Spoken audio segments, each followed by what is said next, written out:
بسم الله الرحمن الرحیم. دوستان ښه خلاص. په نن درس کې موږ تاسې دوه موضوعات وایو. یو د ماوس سیټینګ وایو، ماوس سیټینګ د رنګ زه بدل کم، او بل موږ تاسې کیبورډ، ویر از کیبورډ، there it is. دا دوه سیټینګونه نن موږ تاسې په نن درس کې وایو. لومړی راځو ماوس ته. ملګرو کله چې موږ تاسې په ماوس باندې کلیک وکړو، ماوس پراپرټیز ډایالوګ باکس موږ تاسو ته څنګه کیږي خلاصیږي. په دې کې ټابز موجود دي. ګورئ دا بټن ټاب دی، د پوینټرز دی ټاب، TAB ټاب، او دې مکمل ته څه ویل کیږي؟ ماوس پراپرټیز ډایالوګ باکس ورته ویل کیږي. لومړی موږ تاسو راځو بټنز ته. ملګرو په بټنز کې لومړی اپشن دی سویچ پرایمري اینڈ سیکنډري بټنز. که څوک ښی لاس والا وي نو دغه چپه بټن د پرایمري بټن ده، او د ښی بټن چې ده دا یې سیکنډري بټن ده. خو که څوک چپ لاس والا وي د هغوی بیا د ښی بټن باندې چپ کلیک کوي او په دې چپه بټن باندې رایټ کلیک کوي، چپه کوي که نه، نو موږ کولی شو د دې بټنو وظیفې تغییر کړو. ګوره که زه دلته کلیک وکړم بټن تغییر شوه. اوس دلته راځم په چپ بټن کلیک کوم، اپلای بالکل کار نه کوي تر څو پورې چې په ښي بټن کلیک ونه کړم، ځکه ماوس خپلې وظیفې تغییر کړې. بیرته دا لرې کومه. ډبل کلیک سپیډ. ملګرو د ډبل کلیک سپیډ دپاره زه راځم بیرته ویو ته او ډیسکټاپ باندې آیکنز خلاصومه چې موږ ته ښکاره شي. دلته ډبل کلیک سپیډ که موږ ډېر فاسټ کو او اپلای کو، اوس څه کیږي؟ دلته چې زه کلیک کوم باید دغه دوه کلیکونو په منځ کې فاصله ډیره زیاته کمه وي، یعنی سپیډ په ډیر سپیډ باندې باید زه ډبل کلیک وکړم. خو که زه دا سلو کړم او اپلای کړم، اوس ګورئ که چیرې موږ د دوه کلیکونو ترمنځ لږ ذره ډیلی هم ورکو، بیا هم د ډبل کلیک وظیفه څنګه کیږي؟ اجرا کیږي. خو یاد ولرئ دا ډیلی دومره سلو نه وي چې موږ ډیر زیات وخت نیسو، نه، ډیر زیات سلو حالت کې بیا هم دا څنګه کوي؟ خپله وظیفه اجرا کوي. دا موږ تاسې منځني حالت کې ساتو. ټرن آن کلیک لاک. که په دې باندې زه کلیک وکړم اپلای کړم، اوس څه کیږي؟ یعنی دا اپشن آن دی.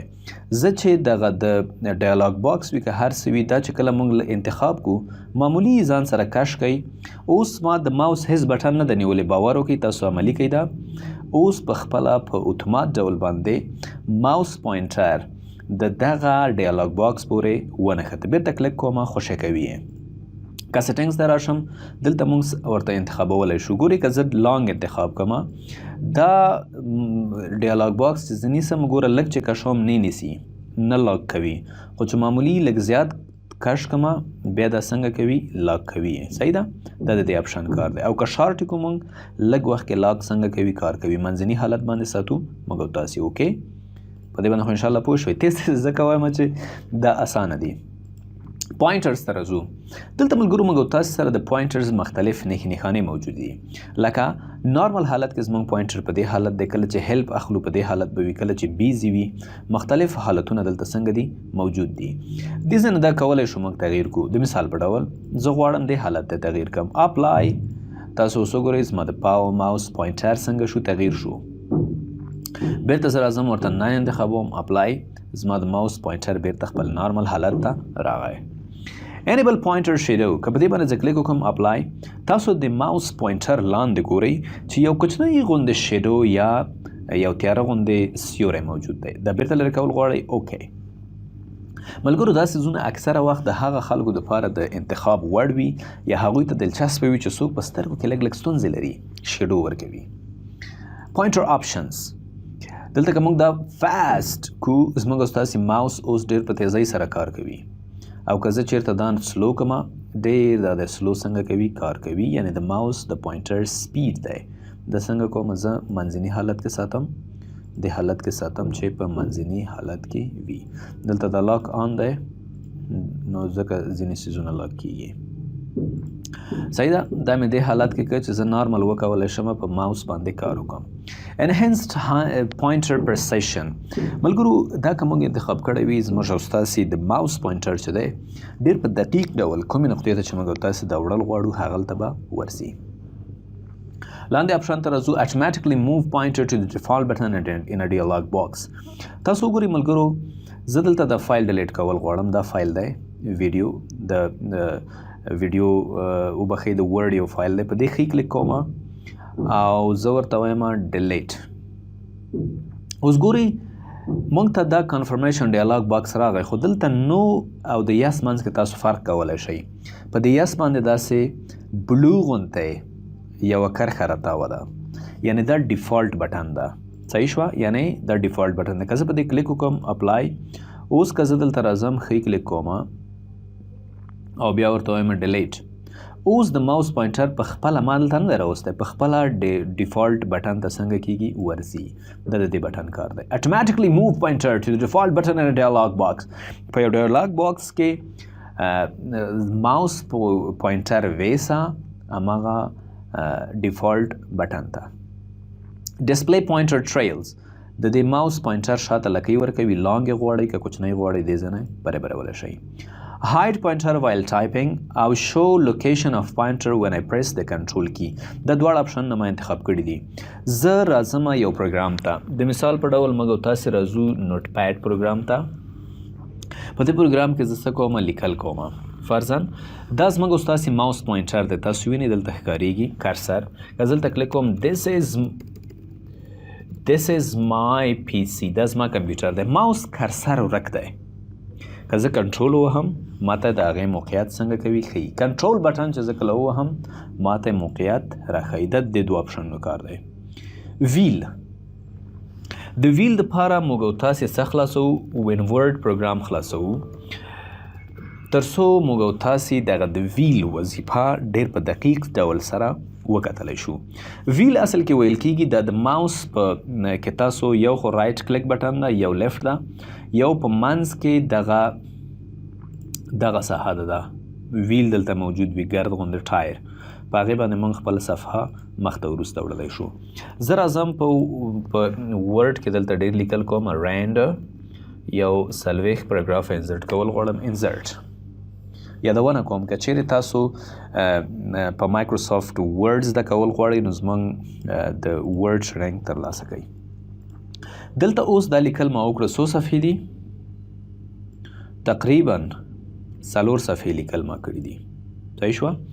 ځکه اوس دغه ویل لاندې خواته کشوم د 3 خطونو په اندازه باندې زما دغه صفحه څنګه کیږي لاندې راځي. ځکه دلته ورته انتخاب شوي the following number of lines at a time 3 لاینه لاړ شه لاندې. خو که زه چیرته ورته one screen at a time انتخاب کوم اپلای.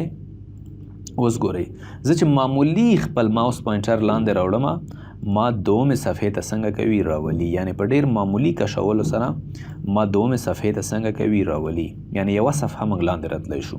بیرته ورته دا یو 3 لاینه انتخابوم. همداسې هارزنټلي په دې ډول باندې هم موږ تاسې کولی شو چې 3 لاینونو په اندازه باندې موږ ورټیکل حالت باندې ولاړ شو. دا اپلای کوم. هارډویر ملګرو اوس زما په کمپیوټر کې تاسو باور وکړئ 3 ماوسه وصل دي. یو چې دی ایسوس ټچ پیډ دی. زما د کمپیوټر کمپنۍ چې کومې جوړ کړی ایسوس دی. دا لومړنی ماوس دی چې زما کمپیوټر سره وصل دی. ټچ پیډ یعنی خپله په کمپیوټر کې دی. دویم ایچ آی ډي دی. راځو په ایچ آی ډي باندې کلیک کوو چې دا کوم ماوس دی ما ته معلومات وشي. دلته لاندې معلومات ورکړي ایسوس پلګ ان ټو PS2 ماوس بورډ یعنی خپله داخل د کمپیوټر کې دا موجود دی. this device is working properly ډېر په سم شان کار کوي. دا چې دی ګوره USB input ماوس دی. USB ماوس دی ما خپل د کمپیوټر سره د USB پورټ په واسطه باندې وصل کړی دی. دا اوس چې زه خوځوم کار ورباندې کوم. دلته وګورئ دا کوم یو دی. دا چې دی ملګرو دا دغه قلم دی په حقیقت کې. دا وګورئ دا قلم چې زه کار ورباندې کوم دا ماوس دی چې دې نه زه استفاده کوم او کار ورباندې کوم. لاندې ځینې نور تصویرونه هم هغه شوي دي څه ورته وایي راغلي دي خو دا په حقیقت کې ټول همدا یو څیز دی. ګوره موږ ته هماغه نوم څنګه کوي راکوي.